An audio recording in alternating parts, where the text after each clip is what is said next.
एक छोटे से गांव मधुबन में एक पुरानी हवेली थी जिसे लोग भूतिया हवेली कहते थे। कहा जाता था कि वहां एक दुल्हन की आत्मा भटकती है। रात के समय हवेली के आसपास सफेद साड़ी में एक स्त्री को देखा गया है। वह किसी को देख ले तो उसकी जिंदगी में अनहोनी घटती है। रामू जो गांव का एक युवक था, भूत प्रेत की बातों पर विश्वास नहीं करता था। वह साहसी था और गांव में किसी की मदद के लिए हमेशा तैयार रहता था। एक दिन गांव के बुजुर्गों के साथ बैठकर वह इन कहानियों को सुन रहा था। उन्होंने कहा, रामू उस हवेली के पास मत जाना, वहां एक अभिशप्त दुल्हन की आत्मा रहती है। रामू ने हंसते हुए कहा, दुल्हन की आत्मा हो या कोई और, मैं डरने वाला नहीं। कल रात मैं खुद वहां जाऊंगा और देखूंगा कि सच्चाई क्या है। अगली रात रामू ने अपनी लालटेन उठाई और हवेली की ओर चल दिया। पूरी रात सन्नाटा था, केवल झींगुरों की आवाज गूंज रही थी। जैसे ही रामू हवेली के पास पहुंचा, उसे वहां एक अजीब सी ठंड महसूस हुई। हवेली के बड़े बड़े दरवाजे चरमराते हुए खुले। अंदर घुसते ही उसे दीवारों पर पुरानी तस्वीरें दिखीं। एक तस्वीर में एक सुंदर लड़की दुल्हन के जोड़े में थी। रामू ने उसे गौर से देखा, तभी एक ठंडी हवा का झोंका आया और उसने एक मध्यम आवाज सुनी, क्यों आए हो? रामू ने पीछे मुड़कर देखा, लेकिन वहां कोई नहीं था। उसने साहस करते हुए आवाज लगाई, कौन हो तुम? अगर सच में हो तो सामने आओ। तभी अचानक हवेली के कोने में एक सफेद साड़ी पहने एक स्त्री प्रकट हुई। उसके चेहरे पर घूंघट था, लेकिन उसकी आंखें लाल चमक रही थीं। उसने धीमी और गूंजती हुई आवाज में कहा, मैं इस हवेली की दुल्हन हूँ। मेरे पति ने मुझे धोखा देकर मार डाला। मैं अब तक न्याय की प्रतीक्षा कर रही हूँ। रामू ने हिम्मत जुटाते हुए पूछा, तुम्हें क्या चाहिए? मैं तुम्हारी मदद कैसे कर सकता हूँ? दुल्हन ने कहा, मुझे न्याय चाहिए। मेरे पति और उसके साथियों ने मुझे इस हवेली में जलाकर मार डाला। मेरी आत्मा तभी मुक्त होगी जब उनको पापों का प्रायश्चित होगा। रामू ने उसकी बातों को गंभीरता से लिया। अगले दिन उसने गांव के बुजुर्गों से उस हवेली के इतिहास के बारे में पूछा।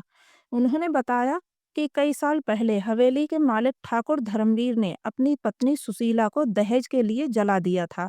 उनके इस कृत्य को छिपाने के लिए उन्होंने झूठी कहानियां फैलाईं। रामू को यह समझ में आ गया कि दुल्हन की आत्मा वास्तव में न्याय चाहती है। उसने गांव के लोगों को इकट्ठा किया और सबको सच बताया। रामू और गांव वालों ने मिलकर ठाकुर धर्मवीर के पोते को सच उगलने पर मजबूर किया।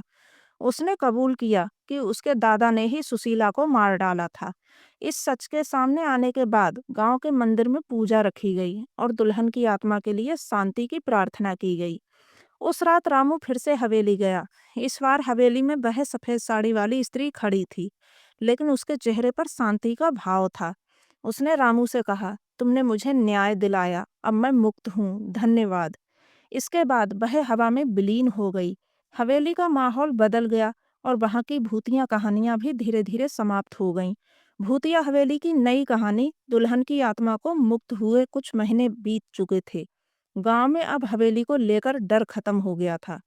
रामू ने हवेली को फिर से ठीक करने का फैसला किया ताकि उसका उपयोग गांव के भले के लिए किया जा सके। लेकिन यह कहानी यहीं खत्म नहीं हुई।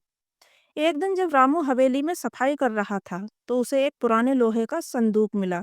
संदूक पर जालों की मोटी परत थी। उसने संदूक को खोलने की कोशिश की, लेकिन वह बहुत जंग लगा हुआ था। आखिरकार उसने गांव के लोहार से मदद ली। संदूक खुला तो उसमें से एक पुराना पत्र और एक जले हुए गहनों का डिब्बा निकला। पत्र में लिखा था, अगर कोई यह पत्र पढ़ रहा है तो इसका मतलब है कि मैं अब इस दुनिया में नहीं हूँ। मेरी मौत का कारण केवल मेरे पति नहीं, बल्कि उसके लालची परिवार के अन्य लोग भी हैं। मेरी आत्मा को पूरी तरह मुक्त करने के लिए उन सभी का सच सामने लाना जरूरी है। रामू को यह सच समझ में आ गया कि दुल्हन की आत्मा पूरी तरह शांत नहीं हुई है। उसने फिर से गांव वालों को बुलाया और उन्हें यह पत्र दिखाया। ठाकुर धर्मवीर का परिवार अब भी गांव से सम्मानित था, लेकिन पत्र से साफ था कि सुशीला के साथ अन्याय में पूरा परिवार शामिल था। रामू ने पंचायत बुलाई और ठाकुर धर्मवीर के परिवार को बुलाया। शुरू में उन्होंने सब आरोपों को नकार दिया, लेकिन जब रामू ने संदूक में मिले गहनों का डिब्बा दिखाया, तो उनकी सच्चाई उजागर हो गई। ये वही गहने थे जिन्हें सुशीला के दहेज के रूप में लाया गया था। परिवार के आखिरकार कबूल किया कि सुशीला को उनकी लालच और क्रूरता ने मौत के घाट उतारा। गांव वाले ने उनके खिलाफ कड़ा फैसला लिया। सच सामने आने के बाद भी हवेली में अजीब घटनाएं होने लगीं। रात के समय लोगों ने हवेली से किसी के रोने की आवाजें सुनी। रामू ने तय किया कि वह आखिरी बार हवेली जाएगा और सुशीला की आत्मा से बात करने की कोशिश करेगा। रामू रात को हवेली पहुंचा। वहां पहुंचते ही उसे फिर से ठंडी ठंड महसूस हुई। सुशीला की आत्मा प्रकट हुई, लेकिन इस बार वह बेहद कमजोर लग रही थी। उसने कहा, तुमने मेरा आधा काम पूरा कर दिया, लेकिन मेरी आत्मा को पूरी मुक्ति तभी मिलेगी जब मेरे गहनों को गंगा में विसर्जित किया जाएगा। ये गहने मेरी यातना के प्रतीक हैं। रामू ने गांव वालों के साथ मिलकर अगले दिन गहनों को गंगा में प्रवाहित कर दिया। उस रात रामू ने सुशीला को सपने में देखा। वह मुस्कुरा रही थी और कह रही थी, अब मैं मुक्त हूँ, तुम्हारा आभार। सुशीला की आत्मा की मुक्ति के बाद हवेली पूरी तरह शांत हो गई। रामू ने हवेली को गांव के बच्चों के लिए एक विद्यालय में बदल दिया। अब वह जगह डरावनी नहीं बल्कि ज्ञान का केंद्र बन गई।